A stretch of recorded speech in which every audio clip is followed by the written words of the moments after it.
Yes.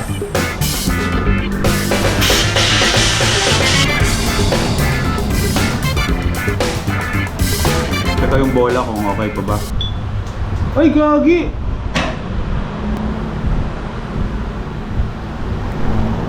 Basag yun.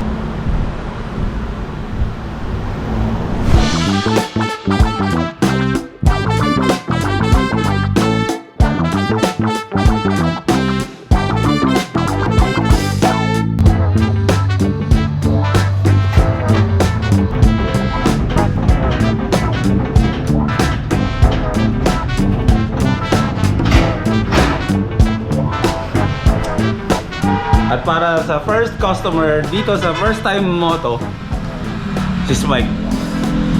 Wala pa tayong mekaniko pero may mga nag-a-apply na. Namimili pa kami. Pero kung gusto mo mag-apply, mag-apply ka pa rin.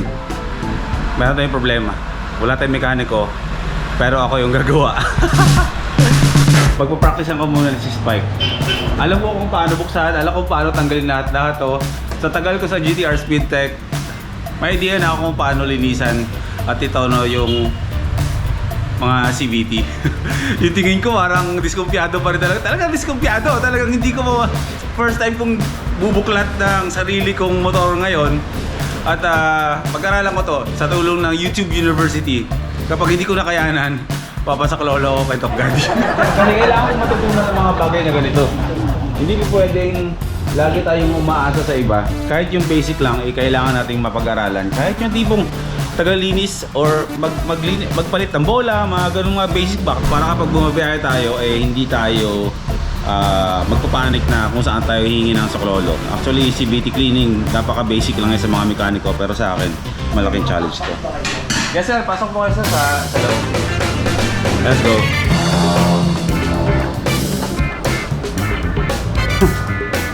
Basic. Ba't maikli to? Kailangan ko kasing kabisaluhin ko. Ito muna ang motor na pag-aaralan ko. Very Top Gaddy.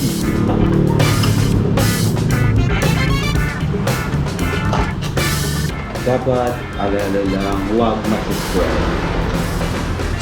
Kasi kapag na-stress tayo, masisira ang ating dignidad bilang isang chief mechanic. Magagawa ko ito, huwag kayo mag-alala.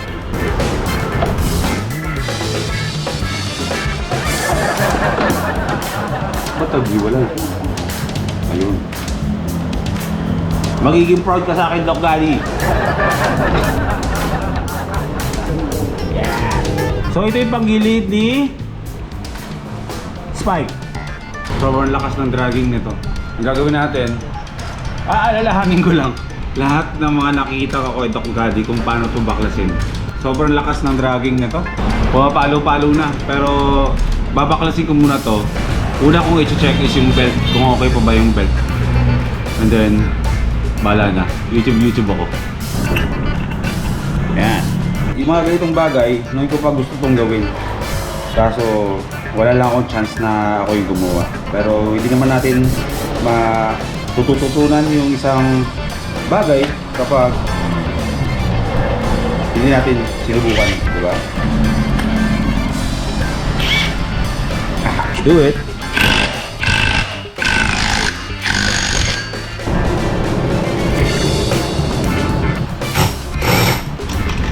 Malawag.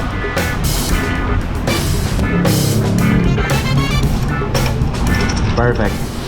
Ang ginagawa ko, bawat lahat ng tinatanggal ko ng mga screws, kung paano ko siya tinanggal, yun yung pinagpapatong-patong ko para alam ko pag binalik ko, maganong-ganon ako. Kaya ko to! Yes! Malaki naman ang tiwala ako sa sarili ko na kaya ko itong gawin.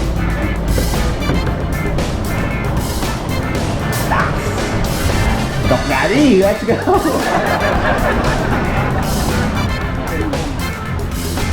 Ito yung bola kung okay pa ba. Ay, gagi!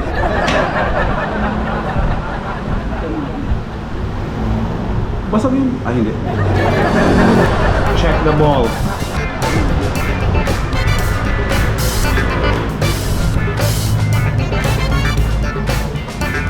Okay pa naman yung mga bola. Pwede pa. Pwede pa. Kailangan ko ng tela pagpatungan ito para hindi magagas yung mga drive face. Gagawin mo maayos yan. Karami ko ka ba naman? Sarili kong motor gagawin ko, sisirain ko. Oo, kaya nga. Alam ko nga sarani ko ka. Ilang taong hinahawakan na ni Doc Gaddy yung mga motor ko? Ilang taon? 3? Oo. Mahigit pa! Mahigit. Pero ikaw, first time mo hawakan yung motor mo, ewan ko kung anong mangyayari. Alam mo, nanonood si Doc Gaddy, hindi niya alam. Siguro umiiling-iling ngayon yung mga oras na Habang yung bata nangungulit na naman. Ito si Boy P talaga, wala lang ginawa to dati sa GTR Speed Tech, kundi mag-video-video tapos naggugulo lang sa mga gumagawa. Ngayon, binubuting-ting niya na yung sarili niyang motor. Hindi, actually nakakakuha ako ng idea kay Doc Gaddy. Kakatingin-tingin sa lahat sa kanila. Actually kahit saan naman eh. Nagkaka-YouTube yung YouTube ko. Yung mga pinagbabaklas ko, parang lagi ko siya napapanood. Nung ako na gagawa, alam ko siya kung paano ko siya tanggalin. Ang problema, hindi ko alam kung paano siya ibalik. Yun ang problema mo. Hindi, kaya ang ginagawa ko, lahat ng mga tornilyo sa side ng yung labas na cover, iba yung tornilyo. Ito naman yung takip naman dito. Ito naman yung screw niya, mga screws. Tapos yung mga screws na kung paano ko siya tinanggal, eh ganun ko din siya ibabalik. Para hindi maglabo-labo. Makakabisado ko rin to. Gusto ko makabisado si Spike na ako yung naglilinis, ako yung nagtotono ng kanyang CVT ba. Ngayon, kung palpak, Doc Gaddy to the rescue. GTR Speed Tech to the rescue, di ba? Kasi tayo dito, CVT cleaning tayo, mga basic maintenance lang naman tayo. No? Si GTR Speed Tech, kaibigan pa rin natin yan. Pag pumunta kayo dito, at ang gusto niyo ipagawa ay yung mga tipong i-bore up nyo, tapos yung mga tipong bubukain yung mga makina, ibababa yung makina. Hindi ako magdadalawang isip na ihagis kayo sa GTR Speed Tech. Kasi sila talaga ang master rin sa ganyan. Sa atin basic lang naman kasi nagbibenta tayo ng mga yan. Siyempre, kapag naman malayo at nandun naman sa Santa Maria, malapit kayo. Kay Sir Mel. Sir Mel naman yan, siyempre. Batuhan lang ba? Batuhan tayo ng bato. Bato? Lilinisin ko to, mamaya ko na to kasi ito yung ano eh. Ano tawag dito? Ewan ko, ano yan? Basta familiar sila sa lahat sa akin. Ito, kahit ito nga eh. Alam ko, ito yung clutch ano. Ito ang tawag dito, clutch bell. Clutch bell yan. Ito is yung center spring sa loob. May mga sukat-sukat yan.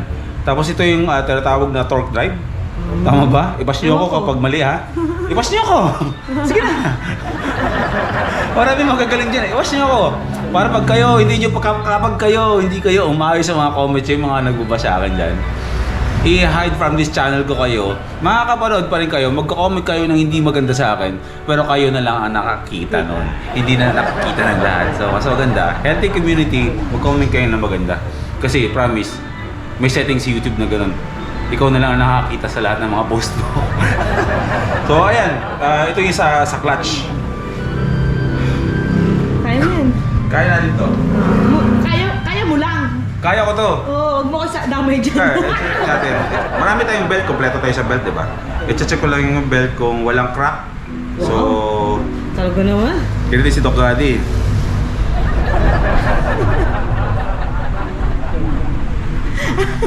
Mahaba yung uso.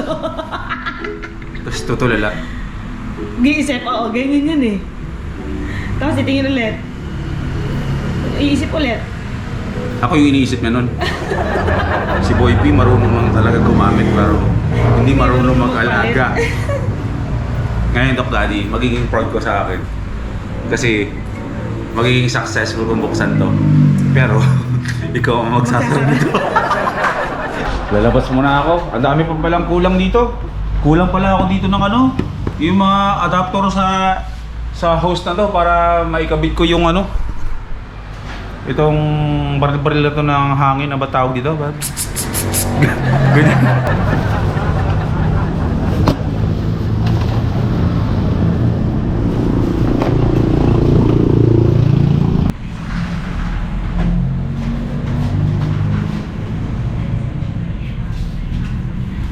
galing na ako labas. Nakalimutan ko yung GoPro ko. Bumili ako ng galon na lagayan ng used oil. Yung budo. Tsaka yung connector ng hose ng hangin. Kailangan ko kasi itong maidugtong dito. Para may supply na tayo ng hangin. Then, konektado dito. Bali, ang air compressor na to is dalawa yung motor. Kasi nga para pangbuga. Tsaka pang hangin naman ng mga gulong. Para hindi na papalit-palit ng dulo ba. Ng ano ba tawag dito? Ito yung dalawang binili ko na adapter. Yan.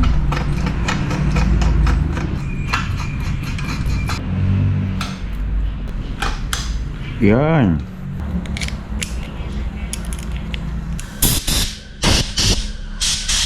Yes.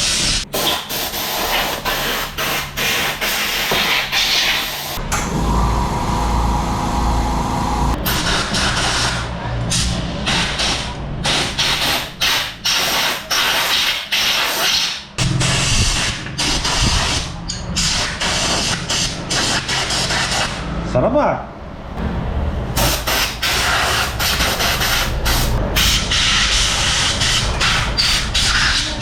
Yes po. Opo, dyan. Bola.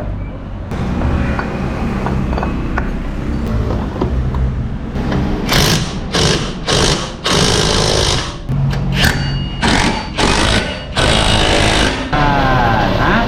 Tahimik. Stop. Check natin. Alright. Uy. Kira mo. Uy. Teka lang. Sirani ko. Sirani ko na first time mo to. Ano nari? Ang tagal kasi ng ng mekaniko kasi. Kompleto ng gamit, wala pa rin tayo napipili. Ang taas naman ng standards natin, nagsisimula mga tayo. Tumahimik kayong dalawa, nagsibablog ako dito. Ano yung mataas? Hindi naman mataas standard natin. Ako mataas standards ko. Wow! Sirani ko. Malungkot ka. Namang problema kasi ako sinelid ko. Bakit? Di ko alam kasi dito sa ending nung vlog, mandar. Pero sa totoo kasi, palpak yun. Hindi ko ngayon alam kung paano ko tatapusin yung ipapakita sa vlog ko. Kung ipapakita ko ba sa mga first timers na okay ba yung gawa ko or hindi. Kasi pwede naman kasi dayain yan eh. Na parang nagawa ko eh. Kaso parang niloloko ko naman yung mga first timers pag nilabas ko kahit sablay yung gawa ko. Hindi ko tuloy alam ngayon kung paano ako lalapit kay Tokadi. Tawagan mo?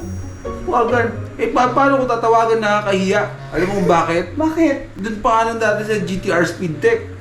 Nangungonsumin na nga yung dati sa Kalikot mo. kakalikot ko, isipin mo, naggagawa-gawa kasi doon, tapos andun yung boy first time, nagbibidyo-video ng gano'n ba? Hindi lang ba niya sinasabi sa akin, pero parang naalipad para niya sa akin. O, gano'n? Mas malalim lang ang pagkakaibigan namin. Natatalo lang yung pagkalipad-pad niya sa akin. Kasi nga magkaibigan kami dalawa. Ngayon ang problema ko, nakakaya ba? Kasi self-proclaimed na chief siranic na ako eh. Tutuyingin ba akong tulong sa kanya? Oo. Para maibalik yun. Ba sabihin niya sa akin, yan, shop-shop ka pa, tapos ako pala tutulong, ako pala takbuhan mo. O hindi. Mag-alok naman yun ng basta kung anong kailangan yun. Di ba meron siyang... Kailangan natin pala. Di ba may... Tika nga. Di ba meron ditong alak na regalo niya sa akin ng birthday? Oo. Eh, regalo ko kaya sa kanya to, para gawin niya yung EDB ko. Kahit wala kang regalo, pupuntahan ka. Hindi, nahiya pa rin ako. Ay, may shock Ano pa. ka ba? Sabi ni Doc Gabi, support siya sa atin. Oo nga. Kahit na si Sir Mel, di ba? On the rescue siya. Eh kung silang dalawa na lang kaya istorbohin ko. No? Nagsama yung dalawang magaling dun. Alam ko na! Anong gagawin ko? Ano? silang dalawa na lang i-hire natin para sa first time mo. Oh, wala kang pambabayad. Bakit magkano ba TF nila? Aba, mahal yun. Dalawang yun. Mahal ba yun? Oo. Hindi mo pwedeng shoutout na lang? Call it a